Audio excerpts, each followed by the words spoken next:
is good, YouTube? Quinn Wade Basketball Analysis coming to y'all with a quick video. I wanted to let you guys know I got some new merchandise available, not just t-shirt anymore. I got different type of t-shirt, different type of shirts and logos that you can purchase on my spread shirt, and also hoodies now.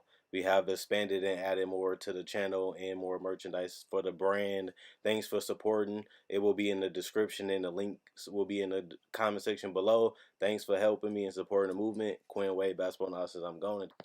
What is good, YouTube? Quinn Wade Basketball Analysis coming to y'all with a quick video. We're going to talk about the Houston Rockets and Russell Westbrook.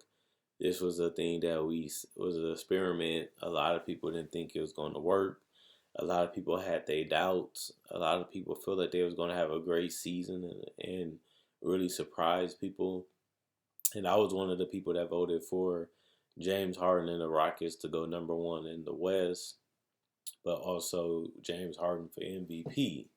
And we still don't know if that's going to happen, but it looks like it's not. But you never know until the season is over. But Russell Westbrook and James Harden has complemented each other better than what people thought. I felt like he was going to be able to get his rebounds and his assists. And since, they have no other guy that needs the ball outside of James Harden, I feel like Russell is going to be a great complementary player because he's a guy that can get the ball up and down the court. He can finish in transition, but he also can get to the basket. He also can get to the free throw line. He can knock down a couple mid-ranges and a couple threes. And next thing you know, he's going to have 20-plus points. And it has also helped having the other guys be injured. So they need Russell to do a little bit more. And the thing that's crazy about this Houston team is that Russell just looks like a role player. He doesn't look good in this Houston system, and they have a lot of times Russell Westbrook sitting in the corner or sitting at the top of the key, and he's just doing nothing. And Russell Westbrook never has been a great shooter, especially from the three-point line, and he's shooting a terrible, abysmal 23% from three. And if you look at his three-pointer percentages the last 3 years, including this season, it's 29, 29, and this year is 23. So he has really struggled from the three-point line.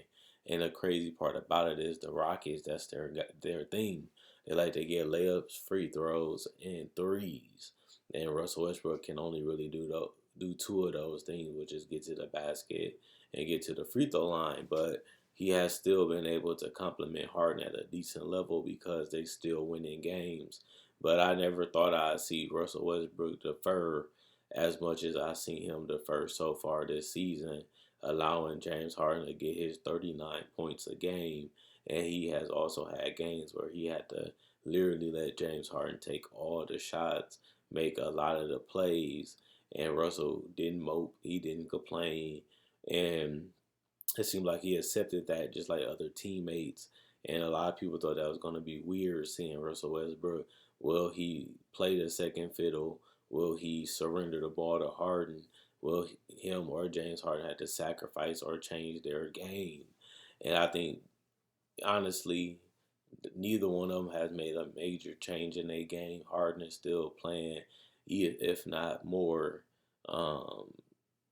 taking more shots and trying to make more plays than he did last year when he averaged a career high of free throws and shot attempts.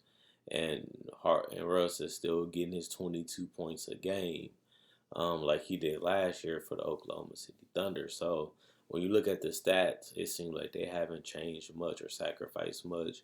But I think that they're going to definitely have to do that in the playoffs because it's just going to be tough to rely on James Harden to create as much offense as he do against elite level teams that can defend, but not only defend but score just as well as Houston.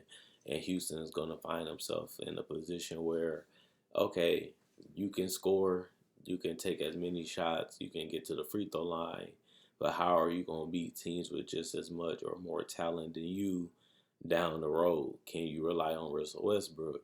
Russell has shown that he can be a playmaker and a decision maker, but he still has flaws with his decisions in the fourth quarter, whether it's turning the ball over, getting a charge or just taking ill-advised shots that we know he's not going to make, but he takes them anyway because Russell Westbrook is a high character, high confidence guy, and you do need that to be a superstar, but he just don't have the skills, and he just hasn't mastered the ability to shoot to really warrant taking those shots because he's basically taking what the defense gives him, and they're going to live with that because that's on the scouting report. Let Russell Westbrook shoot threes, sag off of Russell Westbrook, and it's going to make it tougher for Harden just because Harden got to get to the paint. If he can't get to a step back, he's crossing you over, getting to the paint and getting to the free throw line. It's harder to do that when you're not really guarding Russell Westbrook and other guys on this team, and you're just going to clog up the paint or wall off Harden or force him to use a step back, which is a shot that he either struggles to make consistently or he gets hot and blow you out, but you don't really know. But in the playoffs, you got 4 games. Whoever wins 4 games is the team that's going to win. So Harden can dribble all he wants. But if he can't knock down shots consistently, whether that's a floater or a step back three, he's going to struggle scoring on elite defenses like the Lakers and the Los Angeles Clippers, teams that can throw multiple bodies at James Harden. They can also defend him one on one. He's still gonna get his numbers, but as long as he's doing it inefficiently, and you know James Harden is a turnover machine, also just like Russ.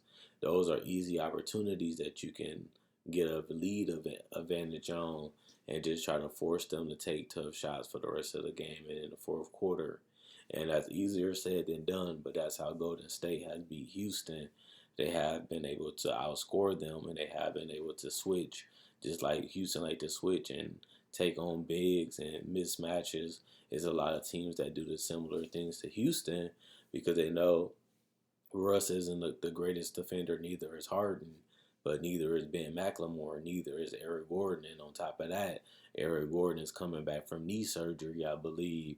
So it's going to take him some time to get used to the movement and stuff like that again, where he can really be a solid defender. But it's going to be difficult to be that when you're coming back closer to the playoffs and you still have to get your legs underneath you, your shot underneath you. And remember, he's undersized at that three position, just like Ben Mackey. Ben McLemore is only 6'3". I don't even think he weighs 200 pounds. And that's the crazy part when you're going to have to rely on one of those two to play against longer, stronger players at that small forward position.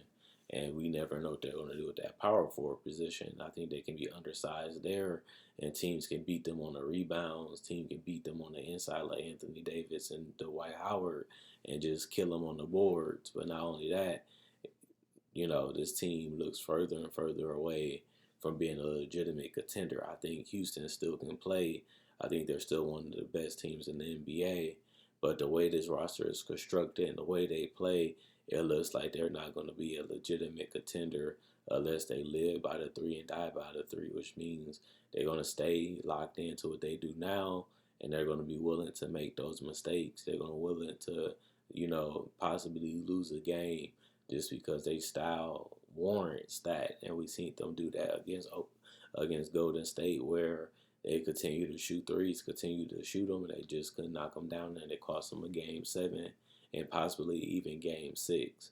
And without them having a guy that can balance out their offense and get good execution and good shots, they have two players that can really make poor decisions when it comes to passing and trying to create shots. But those are the guys that they have, and those are the guys they're going to have to rely on. So Russ and Harden going to either have to step their game up and take it to another level, or they're going to have to find some pieces defensively at the trade deadline or through the buyout market to really fill this NBA team with some better talent and give them a little bit more versatility.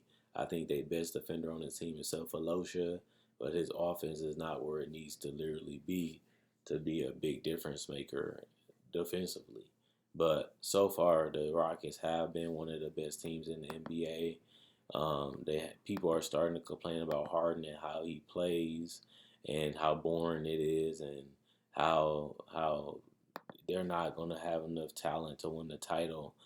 But when you look at this team, they're 17-9. They're a half game out of a top five seed. Top four seed and home court advantage.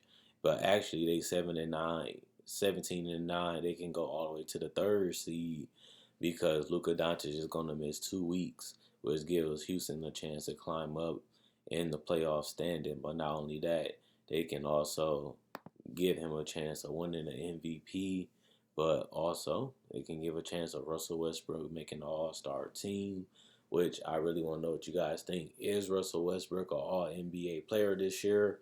Is Russell Westbrook an All-Star? Can Houston fix a lot of their problems? They still undersized at the three position. They don't have enough perimeter defense to take on teams that are better than them talent wise. I feel like the injuries really is killing the Houston Rockets, and they're gonna have to get a lot more healthier, and they're gonna have to find a way to get easier shots to beat the elite teams and to beat the tougher defensive teams. But not only that, I really want to see how things continue to go for them, and so I can get a better read of them. Just because it's going to be tough for them to win in the Western Conference the way they play, but also defensively they're so bad. And Russell and Harden makes a lot of bad decisions, especially in the fourth quarter, that can really sting them in the playoffs. And like I said, it's the first of 4 wins. A couple of those mistakes, you're down 2-0, 2-1, going into another team building, and then next thing you know, you're fighting just to keep your playoff hope alive. And that can force you in a situation where you can get put out before the second round.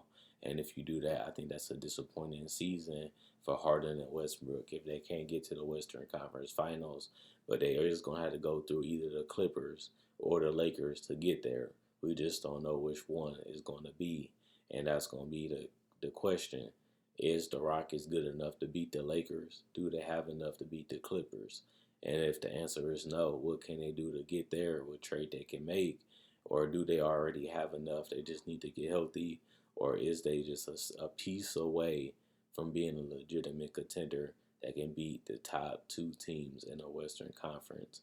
And if they get that far, they still got to beat the other team to get to the finals. So it's going to be more of a challenge than the Rockets fans think, even though they do have a good team and they really can get out there and score with anybody.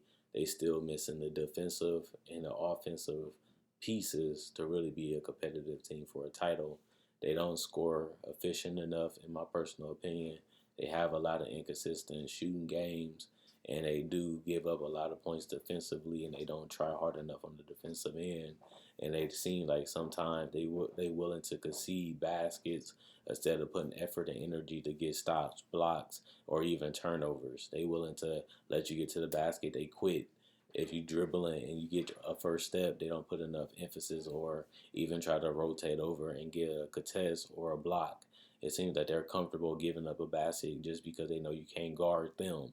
But if that's the case, you can't win a championship not playing defense. And if you're going to give the best teams in the NBA open and easy opportunities, that may be the detriment of them being a championship team this season. And as long as they continue to make that mistake, at least when they had Chris Paul the first season, they were still a great defensive team.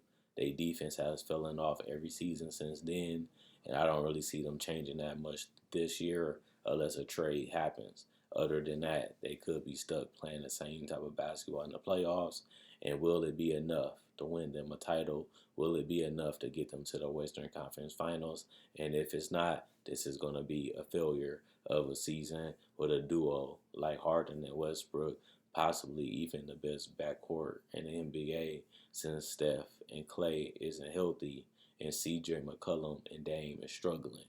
And if that's the case, they got to take care of their business while Golden State, their arch nemesis that continues to put them out, is not in the playoffs and won't make it this year. Let's see if they can take advantage of it this season. If not, it's going to be a failure. Like this video, check out my older videos on my channel. I have many playlists. I break down rookies. I break down players. I break down summer league. I do cover the draft, and I got a mock draft up already. Not only that, I do podcasts, and I also talk about the game of basketball, whether it comes to summer league, free agency, trade deadline, buyouts, and also I cover top 10 discussions and stuff like that. So you like this type of video, you like the NBA, check out my older videos and my playlists. I enjoy making these videos. You guys enjoy watching.